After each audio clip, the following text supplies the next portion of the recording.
Okay, hello, Sarah here. Welcome back to another episode of Your Fucking Welcome. I am fresh back from my retreat, and again, I feel like there's still so much to process and go through and think about and reflect on because it was really just such a jam-packed couple of days, and I mean that in the very best way. But when I was sitting here thinking about what I kind of wanted to talk to you about next, what was the next, most important thing to me that I wanted to share and I wanted to make sure that you understood, is really redefining and really more so giving yourself permission to redefine what success, what big means to you. This is something that has been coming up for me for a couple of weeks now with clients. It's been coming up for me for a long time in my own business, and I really had some even bigger shifts while on the island. And here's what I want to say. I hear from so many people, successful people, multiple six-figure entrepreneurs, millionaire entrepreneurs, that they're striving to build this business. They're striving to share their passion and their message with the world. And they're still telling themselves stories about what essentially success has to look like. One of the big things that came up during my Scale Masterclass a couple weeks ago was, this belief for so many women that in order to be successful, they need a big team. They have to have a big team. It's the right thing to do to have a big team. Like, they're failing unless they have a big team. And I've really learned over the past couple years, past year and a half especially, that I really enjoy and I really operate best having a lean team, having a really small team where I don't have a ton of people to answer to and somebody has more jobs, somebody has more responsibilities and is more in the company versus having a bunch of contractors or a bunch of people who work a little bit here, a little bit there, and don't really fully know the mission or the message or kind of what we're working towards. It feels so much better for me to, again, keep it lean and have people, again, a little bit more in it. But I was making myself wrong for that. I felt as though I had to, again, have the empire, have a million people working for me, have this person, that person. And I feel like it sounds so obvious as I'm saying it, but I know it's not obvious. I know that we so often, again, are operating from this place of, well, this person did this, and so this is what I have to do, or this person said this is what success means, and so we hold on to the story that that's actually true, but it never is. Success is, this sounds so, so oversimplified, but it goes so deep. Success is whatever success is to you. Carrie and Lauren reference somebody they know that makes, I think, $500,000 a year, they said, or maybe $1 million a year, one or the other. And they have two clients that pay a big amount of money on retainer. And those are the only people that this person works with. Two clients, probably not really a team. I mean, that's success to me. That's a simple but powerful, impactful life. That feels successful to me. So my point in using that example is, what does bigger mean? What does, again, success mean? Because I think we all, again, have this story about we have to reach tons of people or we have to make this amount of money. And so often we're doing that to the detriment of our happiness, to the detriment of our fulfillment, to the detriment of our success. We're not answering friends. We're not, making connections that we really want to because we're so busy all the time. I feel like so often, it was funny because a lot of us on the trip, all of us on the trip really, really, really connected. And a couple of the girls had sent me texts here and there, upon landing and getting home. And I caught myself in my automatic pattern of, oh, I can't answer this right now. I'm too busy. And it's like, okay, I'm clinging to this idea that I have to be working all the time or I have to do all of these other things to make money, to be successful. But the relationships are the things that are going to feel like more happiness and joy and success to me than the getting out the next, program right away or making more money right away. What are those things if I don't have connections and relationships on the other side of all of the money and, again, the business type of stuff? A couple other ways this came up for me, two ways in particular, are, well, this one has always been a thing for me. Not always been a thing, but has been a thing for a while, in the sense that, I don't know about you, but I've definitely it's definitely been said to me, and that's not to make anybody else wrong, but I definitely have gotten the impression from other people that I've worked with or other people I've seen that with success comes kind of putting yourself on a pedestal and kind of being in a position where you're not as, I don't want to say friendly, but kind of not as accessible. And parts of that still feel true to me. But this place where once you're successful, it's kind of your job to, yes, treat yourself like more of a leader, but be less real, be less transparent, and kind of like make sure that it seems as though you have it all together all the time and all of these kinds of things. And I feel like I've said this before, but I mean, I think obviously, if you're listening to this, like I really enjoy being an open book. I really enjoy being transparent. I really enjoy showing you the messier sides of things. I'm not going to show up on a podcast and cry and freak out and, I don't know what's going on with this thing and somebody help me. No, because it's my job to be a leader. I'm not going to, again, kind of like share things with you in a like hot mess kind of way, but I am open about my process and I am open about, okay, this is the thing that I'm confused about right now, or this is the thing that I'm going through right now and navigating right now, and here's what's coming up for me. I think there can be this balance between being a real human being and feeling like you have to have everything perfect and together all the time, because just for me personally, that feels like so much pressure. That feels like so much pressure. And so one of the things that I'm trying more and more to always embrace is not making myself wrong for maybe doing something last minute, maybe screwing something up, maybe, being more silly or whatever it is than I think I'm quote unquote supposed to be. Like, I don't want success to also mean that I'm a robot and that I've lost my personality or that I've lost the fact that I actually care about what I do. That's not success to me. And there were moments in my career that I felt as though that's what success had to mean. And I've redefined that for myself, and I want to bring that up again for you to redefine that to you.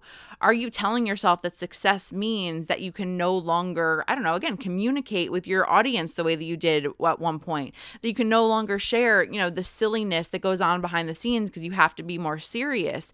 That sounds so silly as I say it, but I also know, again, when we're striving towards something, when we're trying to build something, our emotions can cloud our logic so often and we can't see things clearly, and we are trying so hard to be something, somebody else, get ahead of where we are now, that again, a lot of the logic gets lost and we lead with our emotions, and we forget what's really true to us. And so for you, I want you to just look at what, again, versions of success, and like you as the successful person, what have you believed? What have you been told? What have you been taught that has to change about who you are internally? And this is a different point, but a similar point. We were talking about I've been talking about this a lot lately, especially with friends and closer like coaches, things like that. But I think that, I don't know, this is a loaded topic. And so I don't even know if I should touch it in the moment. But I think so often for us as women, especially entrepreneurs, most of us have had, I don't know, more masculine ways of being, right? Like that's who we are. We're in the place where we get things done. We create our own success. We hustle, we work hard. And so often, again, we're coming from this kind of more masculine energy. And I know that something that I've been working on so much over the past year and a half, but especially over the past couple of months, is softening and being more gentle and being more compassionate with both myself and with others. And I was just sitting with it in the sense that I'm not softening because I believe I have to. Right? Somebody was using the example of just, with your, somebody was saying to her, with her fiance, you just have to play dumb every once in a while or something like that. And I'm like, I'm never going to play dumb. That is never going to be the way that I operate or live my life. I can soften because I want to soften, but that's a very big, it's a very different thing than softening because you feel like you're supposed to. Right? And so again, it's the same kind of example. You can define what success, define what feminine means to you, and do your best to shift a little bit more into it each and every day, paying attention to where you're doing things because you think you're supposed to, and you think this is what success or feminine means, versus like, how do you want to soften? How do you want to step more into being a successful leader, right? It's up to you to put that through your filter and decide what is actually true and genuine to you versus doing it, again, in this way that somebody else taught you it means, because you get to define it always. And then the final thing that came up for me, and this is a thing that really smacked me in the face over the past week. And it feels really silly to say because it feels really obvious, but I don't think I was allowing myself to kind of like to name it and to like kind of see it for what it was and kind of really see that it was an actual thing.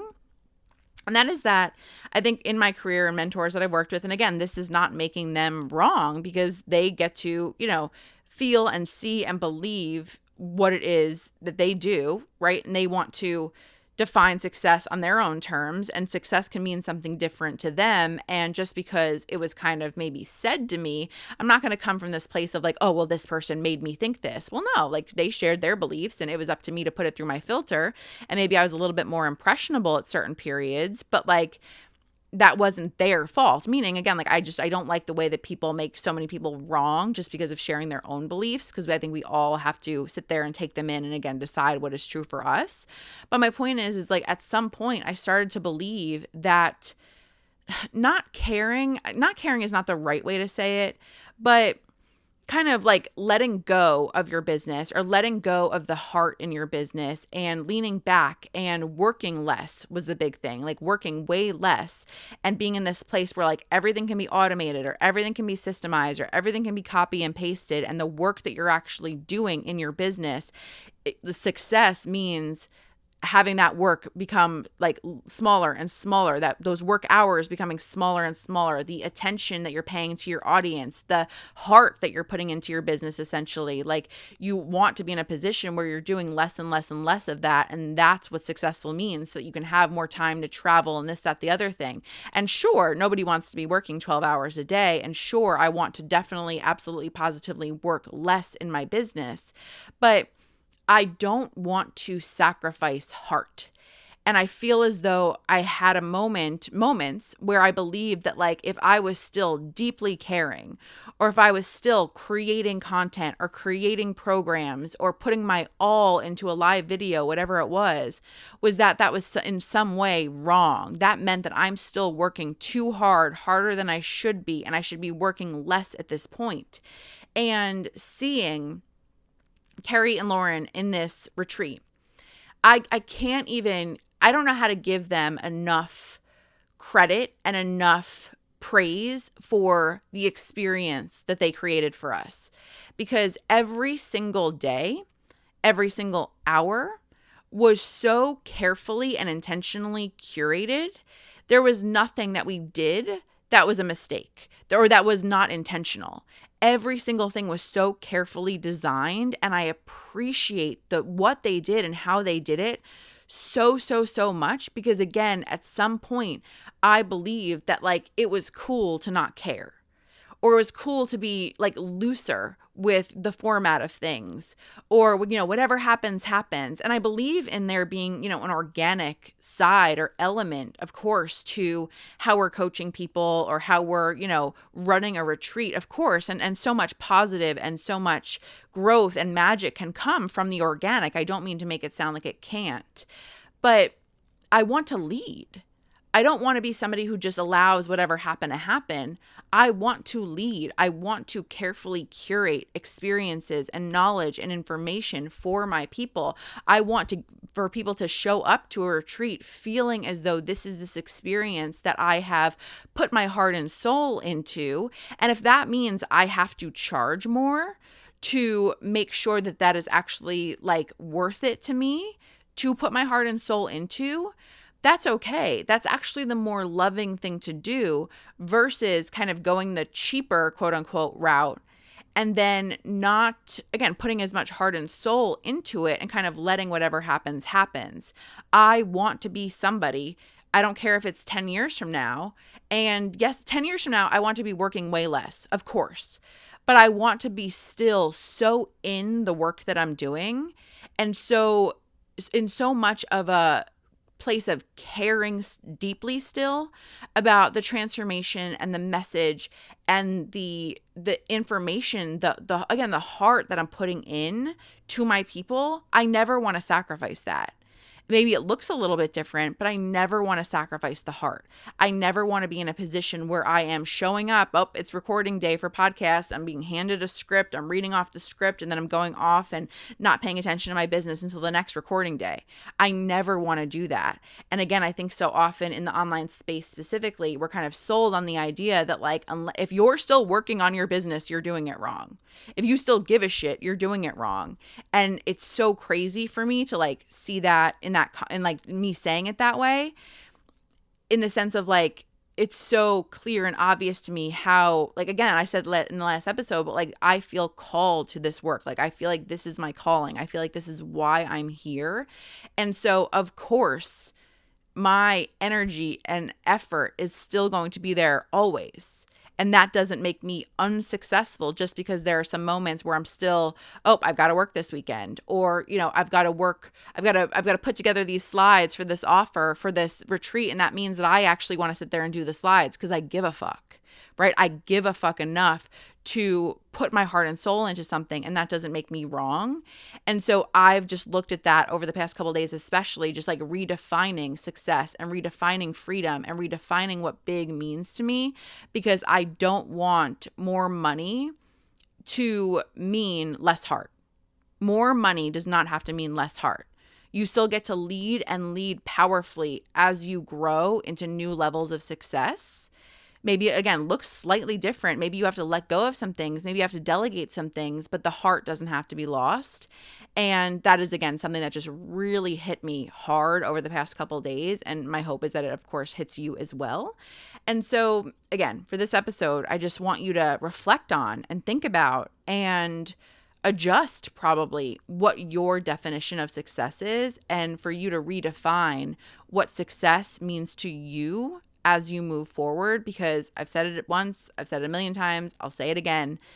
If you are not happy and fulfilled on this journey, and you're making tons of money, maybe you're not making tons of money, but you are constantly in this place of torturing yourself, I just want you to really look at what's going on. I want you to reassess, because money, all the money in the world, all the followers in the world, truly, will it make you happier? Yes. I'm not going to act as though more money doesn't make life easier, of course.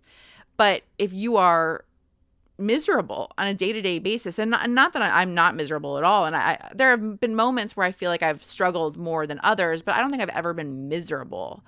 But I also know that I have spent a lot of time striving towards goals that I didn't actually care about because I thought I was supposed to, and working harder because I was chasing something I didn't want in the first place. And I really just don't want that for you. I want you to be creating a business, and I want you to be leading in a way that fulfills you and lights you up and brings you joy and feels like you're calling, versus striving towards anybody else's definition of success, because you get to define it and you get to create it in a way that feels right and aligned to you. And that's always going to be a process. It's always going to be a process. You're always going to be sharpening what that means and getting more clarity, always. But I want you to know that, like, that's what you're striving towards. You're striving for your definition of success, your version of success, versus somebody else's. Okay? I'll talk to you in the next episode. Bye.